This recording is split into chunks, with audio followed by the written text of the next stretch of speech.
जब व्यास जी महाराज ने हरिवंश महाप्रभु जी महाराज की दीक्षा ग्रहण की तो वह दीक्षा ग्रहण करके ओडिशा वापस चले गए। उनका सत्संग मिला हरिवंश महाप्रभु जी का, तो उनका मन वृंदावन धाम में रमण करता रहता था, वृंदावन में ही विचरण करता था। वह कामना करते थे, बोले क्या कामना करते थे कि बोले महाराज कृपा करो कि हमको भी इस ब्रज का वास मिले। और गान करते थे, ओडिशा में विराजते और गान करते कि हरि हम कब होंगे ब्रजवासी, ठाकुर नंद किशोर हमारे ठकुराइन राधासी, सखी सहेली नीकी मिली है हरिवंशी हरिदासी, हरि हम कब होंगे ब्रजवासी। बोले श्री जी कृपा करें और मुझको वृंदावन धाम का वास मिले। जिन सखी सहचरियों के हृदय में प्रिया प्रीतम का रास विलास सहज प्रकट है, उन सखी सहचरी श्री हरिवंशी हरिदासी उनकी कृपा हो और वृंदावन धाम में प्रवेश मिले। वृंदावन धाम में सहज प्रवेश मिला। प्रिया जी ने कृपा की और वृंदावन का वास मिला, वृंदावन धाम आ गए। तो आपने वृंदावन गए होंगे तो दर्शन किया होगा कि सेवा कुंज प्रिया प्रीतम का नित्य लीला स्थल है, उसके समीप ही किशोर वन व्यास जी का।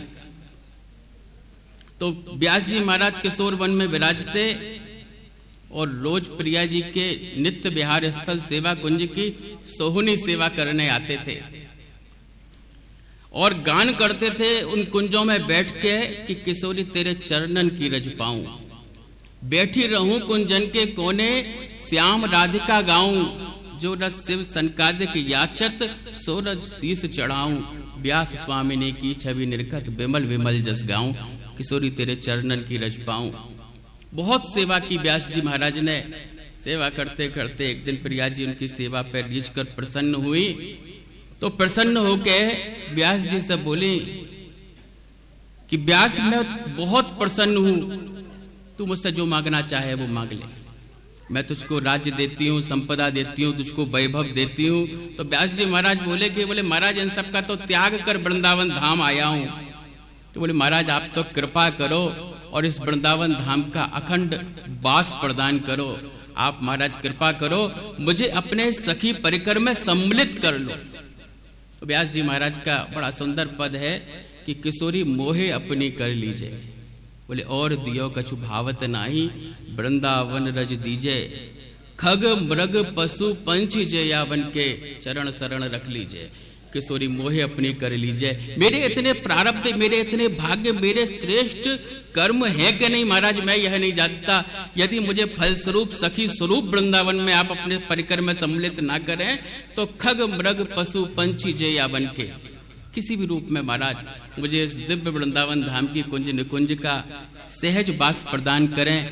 आपकी लीला किसी कुंज में हो रही होगी, उस कुंज में मैं पशु पक्षी के रूप में भी बैठ के आपका दर्शन करूं, तो या छवि को नित्य दर्शन करके नैनन को सुख पायो, कि बोले उसका दर्शन करके जो मेरे नेत्र धारण करने का हेतु है वह सफल हो जाए। महाराज व्यास जी महाराज के ऊपर कृपा करी और प्रिया जी ने सहज सखी परिकर में सम्मिलित किया और नित्य विहार वृंदावन धाम का सहज दर्शन करा दिया। बोले हम वृंदावन धाम को साधारण समझते हैं, हम इस ब्रज धाम को साधारण समझते हैं। बोले यहाँ हम भाव से प्रवेश करेंगे तो प्रवेश मिलेगा, यदि हम भाव लेकर प्रवेश नहीं करेंगे तो प्रवेश नहीं मिलेगा।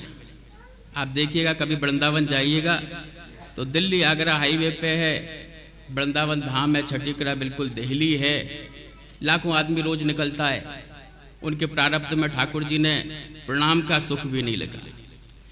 जिसके ऊपर कृपा होती है, ध्रुवदास जी महाराज ने कहा ना कि जिनको वृंदा विपिन है कृपा तो नहीं की होई, और वृंदावन में तवही तो रह नहीं पाई है सोई। कि बोले यह वृंदावन धाम किसका है, कि बोले यह वृंदावन धाम राधा वल्लभ लाल का है, उनकी कृपा होती है तो जीव सहज वृंदावन धाम में प्रवेश करता है और इससे वृंदावन धाम की दिव्यता का सुख प्राप्त करता है। एक बार प्रियादास जी महाराज कलकत्ता में प्रवचन कर रहे थे, तो वृंदावन धाम के इस दिव्य भाव पर और इस पंक्ति पर प्रवचन कर रहे कि जिनको वृंदा विपिन है कृपा तो नहीं की होई, और वृंदावन में तवही तो रह नहीं पाई है सोई। तो वहां एक सेठ बैठा हुआ था, तो सेठ से चर्चा हो रही थी, तो प्रियादास जी महाराज बोले जब तक उनकी कृपा नहीं होती प्रवेश नहीं होता। तो बोले महाराज मैं आपकी पंक्ति से सहमत नहीं हूं। तो महाराज बोले कि भाई ये बात मैं थोड़ी ना कह रहा हूं, बोले यह बात मैं थोड़ी ना कह रहा हूं, यह तो ध्रुवदास जी महाराज कह गए हैं। तो बोले महाराज किसी के पास धन ना हो तो वृंदावन जा सकता है, बोले धन ना भी होगा ना तो भी वह वृंदावन धाम चला जाएगा। तो बोले अच्छा महाराज मेरे ऊपर कृपा है कि नहीं मैं यह तो नहीं जानता, लेकिन महाराज मेरे पास धन है तो धन का अभिमान होता है।